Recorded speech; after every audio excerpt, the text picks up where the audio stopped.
à notre population fait qu'aujourd'hui, plus que jamais, nous devons garder l'unité entre nous. Plus que jamais. Et je vais vous dire, les gens ne comprendront pas aujourd'hui ce que je suis en train de dire. Mais dans quelques années, ils comprendront. La chance que nous avons aujourd'hui, c'est d'avoir ce président, Félix Tshisekedi. Pourquoi? Parce qu'il est celui qui s'est levé contre le Rwanda. Contre le Rwanda, contre Paul Kagame. C'est celui qui a fait condamner et fait mettre des sanctions contre le Rwanda.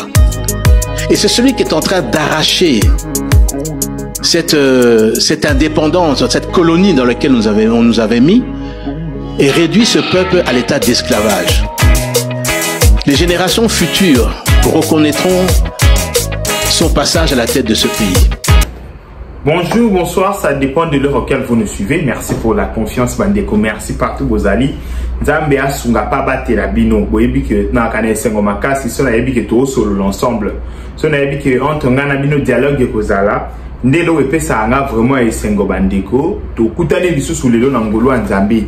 Le 21 juillet 2025, le quoi abagé, to kutane lisusu le 21 juillet 2025.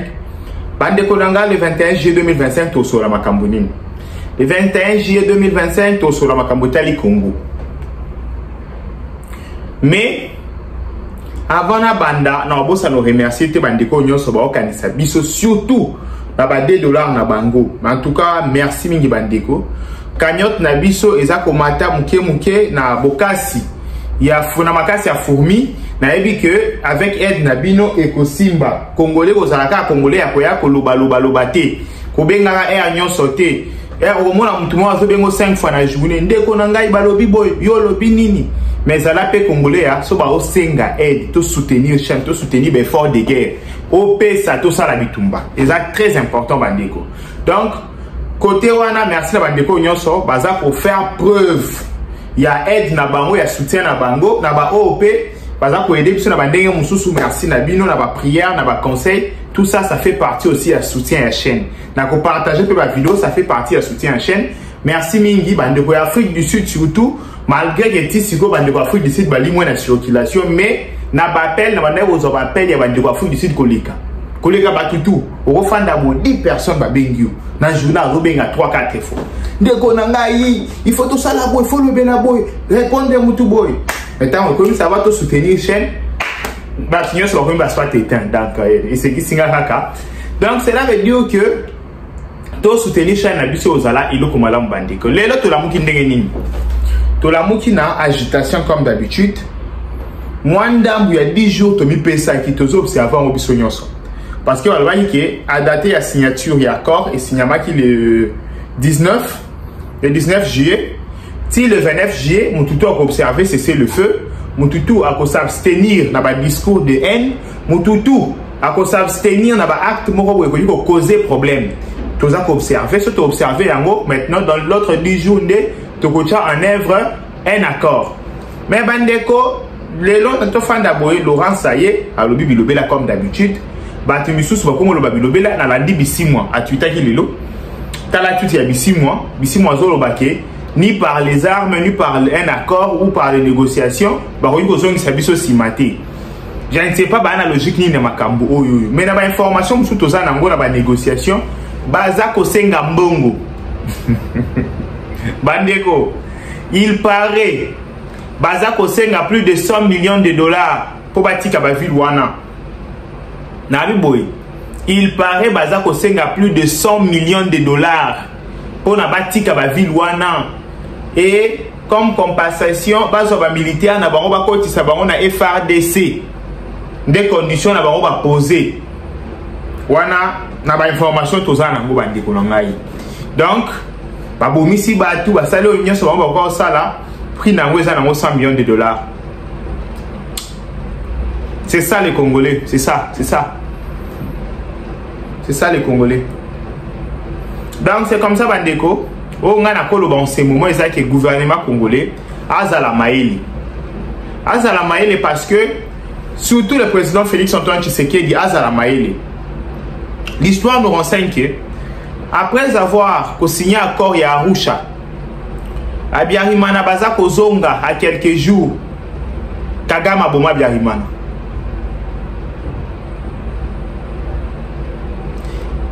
Laurent Désiré Kabila, après avoir signé accord à Lusaka, pendant la négociation, quelques jours, tu as signé accord à Lusaka, tu as gagné Makamutu, Kagama Boma, Laurent Désiré Kabila. Monsieur le Président, Félix Antoine Tshisekedi Tshilombo, accord Oya Doha, Oya Washington et Kosayote. Et puis ça, Bolembuti à Koloba, ok, tout est accompli. Non. En face, Nayo, Ozana Batubaza rusé. En face, Nayo, Bazelaka, oh, il faut qu'on dise à Loba, ça a toujours été pendant la fête que les enfants de Dieu sont tués. En face, Nayo, et ils attendent que ça, distraction. Moi, laisser aller mon pied, bah, profiter, monsieur le président, bah, pour atteindre yo. Donc, tant au nyoso yozo de qui ça te dit que ça passe. Mais, renforcer sécurité tout autour, non, monsieur le président. Monsieur le président, ma position à Est, to l'embate, to sécuriser yango, to renforcer ma position à Biso à Est. Parce que ma Rwandais va disposer à Kimiate. Ba accord eko sa bisoté. To bongisa bitumba. Ba lobi na français, celui qui veut la paix prépare la guerre. Et avec quelque chose qui fait que l'homme s'agir dans la nation. La guerre est permanente parce qu'on ne sait pas ce qui est Orient ou Occident. Dans le Biboye, dans Makambo et Taliba Mboka, avec un grand pays comme le Congo, un pays continental, il faut être toujours prêt parce qu'on ne sait pas d'où viendra la guerre, monsieur le président. La guerre peut venir d'Occident ou de l'Orient, on ne sait pas. C'est pourquoi nous devons être prêts à toute éventualité. Parce que les Rwandais ne sont pas disposés pour faire la paix. Tout le monde le sait. Je dis ceci. Les Rwandais ne sont pas disposés à faire la paix. Nabino, Nanga, Toyebi. Combien plus, monsieur le président, Oyebi Yango? Bana pour ça va gagner temps. Va comprendre que étoffe Mohe Kangi Bango. Va serrer Bango. Bana pour ça va gagner temps. Va faire la stratégie à s'y en place. Le moment où on profite de monsieur le président. Le moment où on a actignon sur côté au moment où on a sur la plante, on a improviser. Parce que l'improvisation, ça ne faut pas. Donc,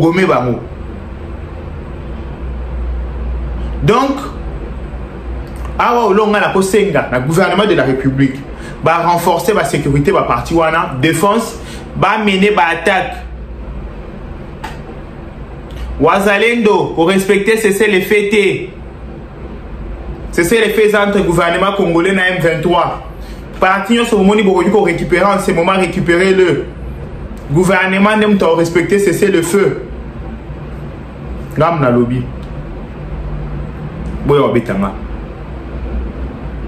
Donc c'est comme ça, Bandeko. On a zoloba ya ngwana. Parce que ce tomeki kolala, tomeki kolala ça mis sur le lobby, ok. On a un accord de Washington, on a une résolution de l'ONU, on a un accord à Doha, on a ceci, on a cela, tout est bon, qui finit bien. Et Bandeko, bah au gomme bison des présidents. Nabibou, bah au lia bison des présidents. Le quoi c'est qui hein? Tout à cabo, président Keko. Yango wana naza ko senga Congolais nyonso ya bonne qualité place azali. Asambela pour la prison na biso. Asambela pour na Congo, à soutenir Congo. Congolais nyonso ya bonne qualité. Na lobi nanga ba Congolais mauvaise qualité té. Soko yebi ko za Congolais mauvaise qualité les kanzela. Soko za la kabono c'est désabonné. To ana pour ça 5000 abonnés mais ya bonne qualité. Soko yebi ko za Congolais ya mauvaise qualité. O ya za capable de oteka mboka na ye. O c'est désabonné. Tous on a posé à 100 000 abonnés mais à bonne qualité. Dans le but que 100 000 abonnés au Linga Tshisekedi. Dans le but 100 000 abonnés à bonne qualité. Il y a Congolais qui ont intérêt à Congo liboso ya nyonso, même liboso ya vinae. Mais ça on va comprendre que pour moi c'est d'abord le Congo. Parce que ceux qui Congo té. Bande ko ba proposition yaka. Bakambo ko sala pe monanaka. Mais na loba boy. Déjà na atteindre niveau mususu na ke tellement musika ke kozonga simeko mi pasi atalipa na maya suka na komela mais na défendre ka Congo Bande yana batu ba comprendre ba kanisa peut-être que na bien entretenu na quand tu sais que dit très tout le monde a sola na isinga bi. Ah yo bela ba risque zo rola isake longolo ba boy. C'est ko lera bien. Bande ko na chez bo na mutema. Ata 1 franc ou $1, il y a quand tu sais que non na simbate. Nabibo, ata $1. Ata remerciement que ah t'es là au sali pena en tout cas bravo merci que liboso. Jamais. Il y a un de ça la liberté dans un mouvement. Il y a un de ça la makasi nanga parce que na ebi que naza libre. Les lots sont tapés $1,000, $2,000. Et ya bandeko. Lobe au diriger nga. Parce que na ebi que 1000 euros t'as pas vieux X. Vieux wana ebi singa petit kolobalika mutelte. Bandeko na oloba ngota. Mais le quoi na ebi que ezata na vieux mon côté, ezata na ministre mon côté, bourgmestre mon côté, apé sanga ta $1 na ye. Naza libre le là, imaginez poisson mukebo na kati ya ibali. Tala niveau ni naza libre, naza bon. Ba congolais pes esprit, tous à la libre bon na esprit. To ki ndeko se ko s'enchaîner na ba parti politique té. To ki ndeko s'enchaîner na ba homme politique té. Ce n'est pas bien. Bandeko, ce n'est pas bien. Donc il y a une photo de défendre le Congo tina suka. Parce que le Congo a pesi biso nyonso. A pesi biso nationalité, a pesi biso nyonso bandeko, a pesi biso mabele. Et biso en retour, to défendre le Congo. Surtout les jeunes. Partout aux alliés, na sengo to fongo la caméra non. Défendre le Congo na musala na yo. La façon de le faire. Défendre le Congo na ezaleli na yo. Kobe c'est le réseau public té. C'est comme ça qu'on peut défendre mboka na yo. C'est comme ça bandeko ezaki mwandambu. Il y a prise de conscience. Yanga na bino bandeko. Tout ça la kango chaque jour. Ezalaka analyse, ezalaka information té. Ezalaka prise de conscience. Pour le jeune surtout. Bolinga Congo. C'est tout ce qu'on a comme pays. Soto linga ngote bandiko mutu moto linga on a place na biso. Par contre batu linga ba senya ngwa donc ba zwanyonso. Et lo otetika la po lo ba seka biso. Mais na yebi kenzamba o permettre te ba seka biso. Je sais que nyonso ke liboso na ndenga bien. Je suis convaincu. Merci mingi na bandeko nyonso ba landi biso ba pesi biso confiance. Bon continuer ko s'abonner na chaîne na biso ba pe bana pour ça ko aider biso. M-Pesa na biso, Airtel Money na biso zawana.